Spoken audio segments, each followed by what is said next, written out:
Why, hello there, camera. Welcome, welcome. No, it's all of you people, but right now it's only a camera and the microphone.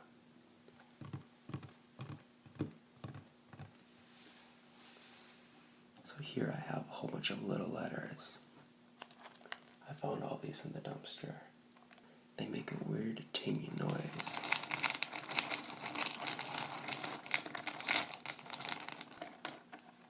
There's a hair in here that's not mine.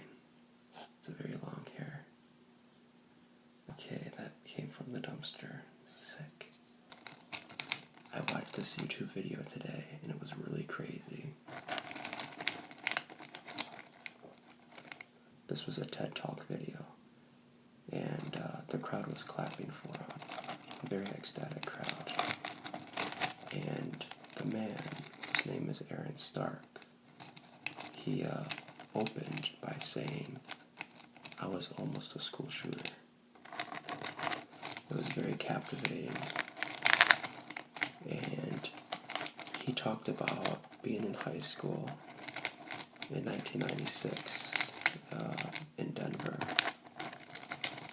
And he talked about how he grew up in a bad family and how there was a lot of alcohol abuse. And his parents were druggies. And there was just a lot of struggles growing up. He was in a very unstable household, and he talked about all the bullying that happened at his schools. And he said every time he would move to a different school, it was a new batch of bullies that would bully him. And what kids would do to him is they would pretend that they would have a harpoon gun, and they would pretend to shoot him as if he was a whale because of his size. He was told that he was worthless by everyone around him, pretty much, at school and at home. And he was just sick of it all. He said he got into heavy metal music, and when he said that, I thought, really cool, that's not bad. Until he said that when he was 12, 13, he would also cut himself, just to feel in control of something, anything. And he would slit his wrists. And he said he still had the scars, and he showed the audience his scars. His sleeve was rolled up, and sure enough. And also he said when he was 15 or 16, his parents kicked him out of the house. His drunk parents kicked him out, he described.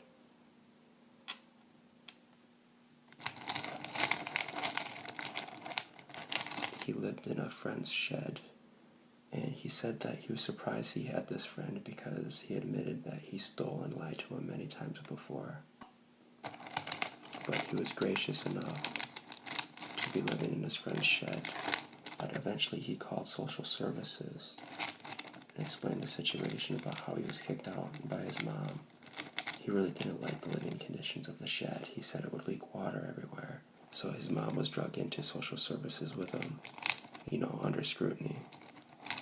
And the mom played it off as just her son wanting attention and running away. So after that, he was sent back home with his mom. And his mom said something terrible. His mom was kind of angry that he reported the situation to social services. And she said, next time you should do a better job, and I'll buy you razor blades. And that's terrible for a mother to say to her son. And that's why I have a lot of problems with alcohol and drugs when people abuse them. It's just so sad when people are so hooked on alcohol or drugs. They seem to forget about the people around them.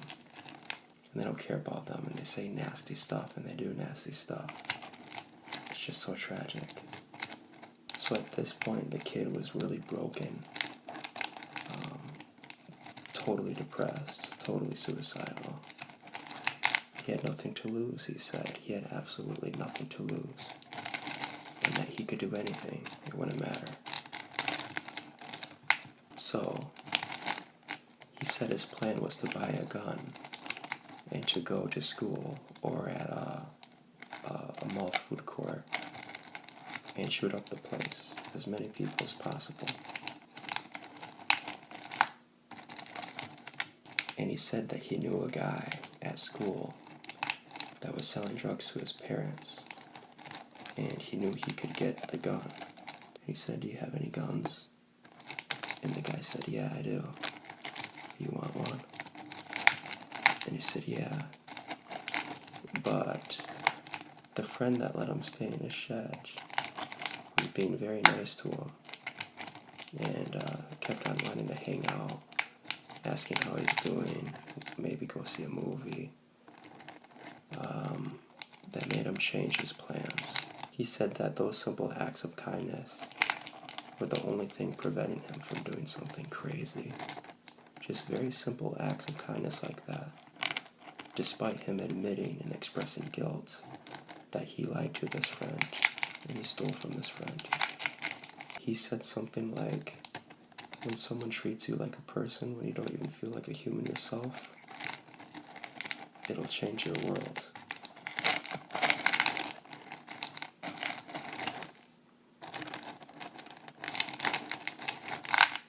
And I think he didn't elaborate on his plan to shoot up the school or a mall food court.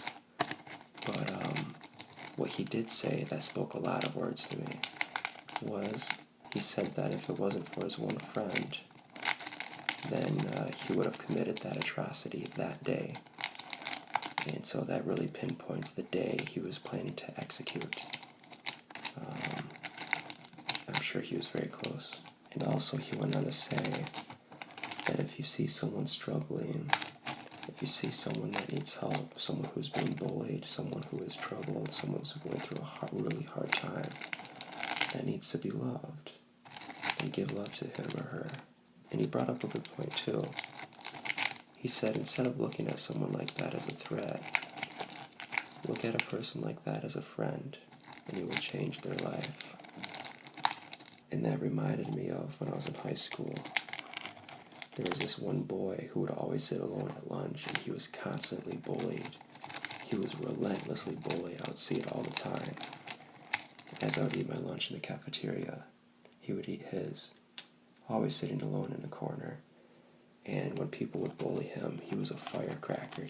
The anger he had was just unreal, and it was actually very scary, because he would say stuff under his breath that you could barely make out what he was saying. But it was so scary, and it made me really worry about him. And honestly, I thought if anyone was going to shoot up the school, it'd be this kid. And it's not fair. It's not fair at all. He doesn't deserve to be bullied like that. No one does. But this kid, it was so bad. So I was sitting with a couple of my friends, and we made it a habit to go over there, sit with them every day at lunch. Became friends with him, and he had some interests that were different, but he was a cool kid, a very cool kid, and a very smart guy. And after that, sitting with him at lunch every day, he was much younger than me. He was about 3 years younger than me. Ever since me and my mates sat next to him, the bullying stopped, at least in the cafeteria. I think he looked forward to eating that lunch with us, just because the people that I hung out with, we were all kind of weird, and so I think he felt at home. The outcasts. No, it was, schools are very cliquish, and if you're not a part of any clique, then you're going to be attacked. And this kid was bullied physically too. I've seen it. And it just makes me so mad, because my bullying stopped at middle school. A little bit in high school, but it faded away quickly. But this kid was bullied in high school, and that ticked me off a lot. But anyway, this guy that was speaking at the TED Talk, at the end of his speech, he said that he's a very happy man now, with a wife and kids, and said that they're in the audience. And people clapped. And he also said that the friend that saved his life, and probably many others, was also in the audience. It was very cathartic, and I don't want to say I cried, but I cried. I had tears in my eyes. and that rarely happens. I rarely ever cry. But it was such a powerful speech, and I could relate to him a lot. I remember in middle school, I never thought about shooting up a school, but I always thought if I was going to do it, I wouldn't kill just anyone. I would target specific people. Why would I want to kill innocent people? That's stupid. I never thought like that, ever. But I remember one day, I was on the bus, and what happened was, I was having a really, really bad day, and I was talking to a friend on the bus, and I was bullied a lot in middle school, you have to understand, first of all. And so I got on the bus, and it's just a time to vent when you're on the bus on the way home. It's a time to vent. It's a time to unwind. So I was stressed out, and I told a friend, I said, Lewis, wouldn't that be really cool if an F-16 fighter jet was flying over the school and dropped a bomb on the school? All of our problems would be over with, I said. Oh, and I remember he looked at me, and he said, no, Zach, that wouldn't be cool. And I thought, this guy clearly hasn't played Novologic's F-16 multi-role fighter. No, it was kind of scary when I said that. Because this girl on the bus overheard me. And her dad was a school board member. And the girl looked at me. And she looked at me like she was really worried. But thankfully not everyone can get their hands on, let alone fly an F-16 fighter jet. So I think that was the only thing preventing her from saying something. But the counselors at that school, they weren't any help at all. They were so lame. They didn't care, no one cared. So stupid. School is, I mean, I love school as far as the work involved, getting good grades, that's all good stuff.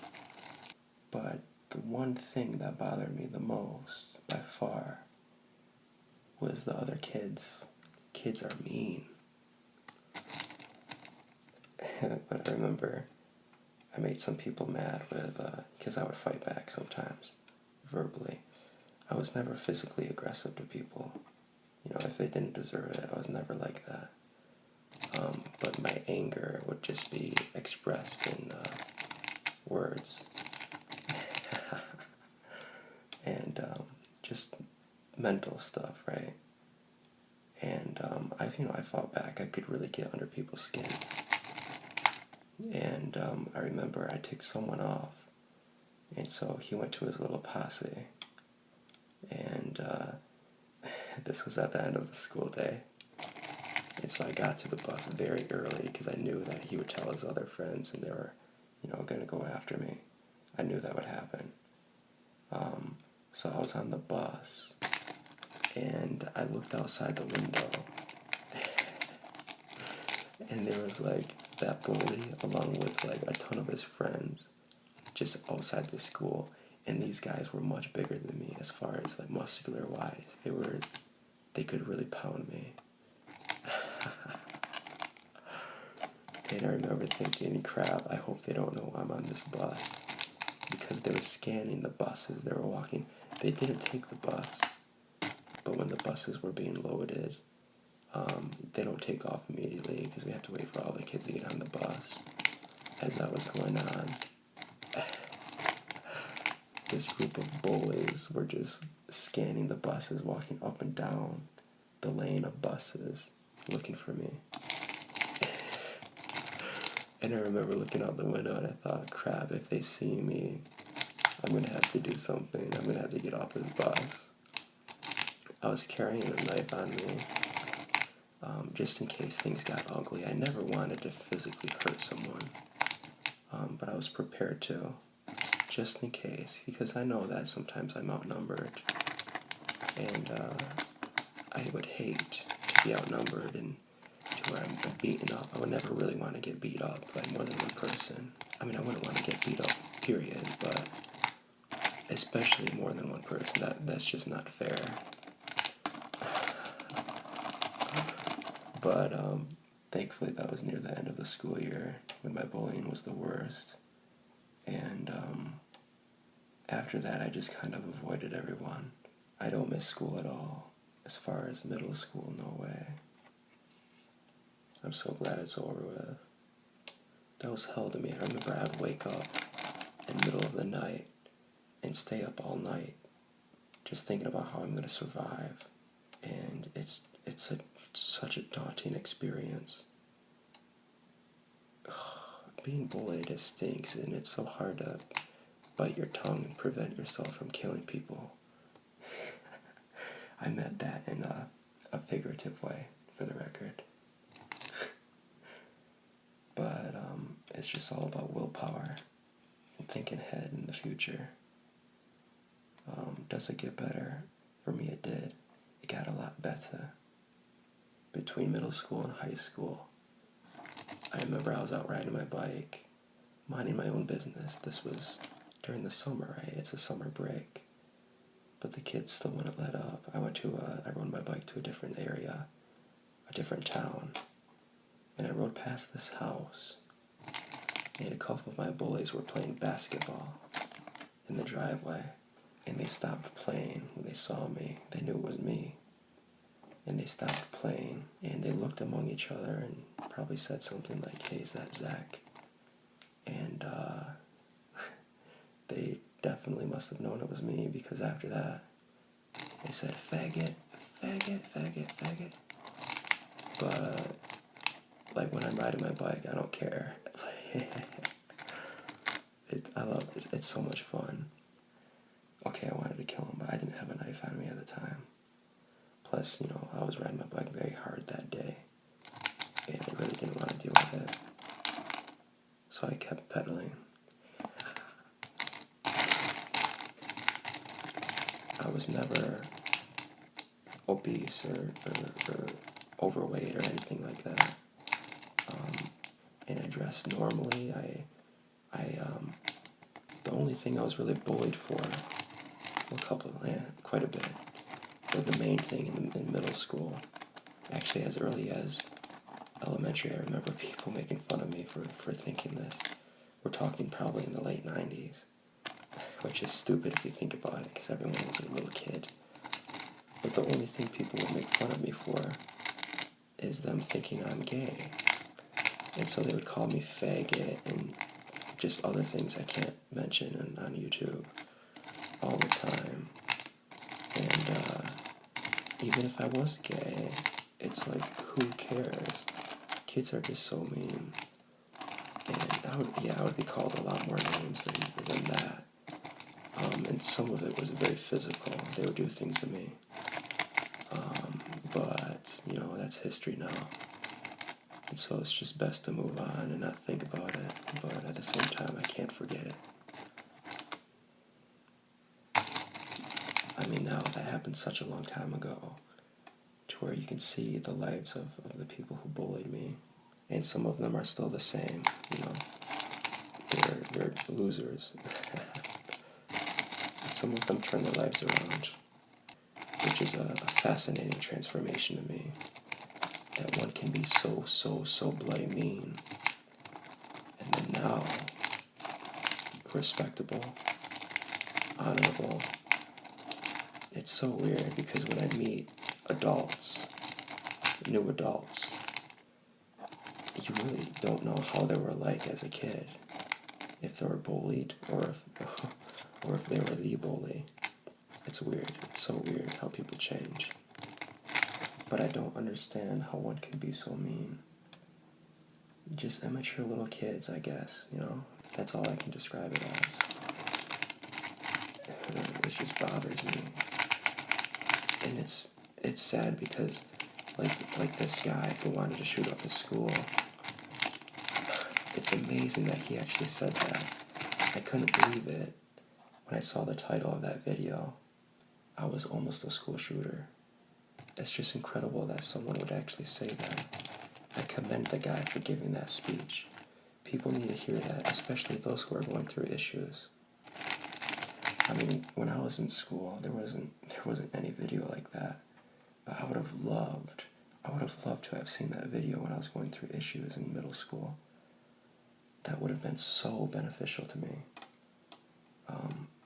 But as far as bullying goes, bullying is taken more seriously by people, especially since we have all these school shootings now, as opposed to 11 years ago. But bullying has so many different forms nowadays, with the internet especially, social media. Every generation will be a new generation of people being tormented. And that makes me incredibly sad. Alright, cool, I am done with this. It's a little saying I did that kind of goes along with what I'm talking about here. Let me show you. If you don't control your mind, someone else will.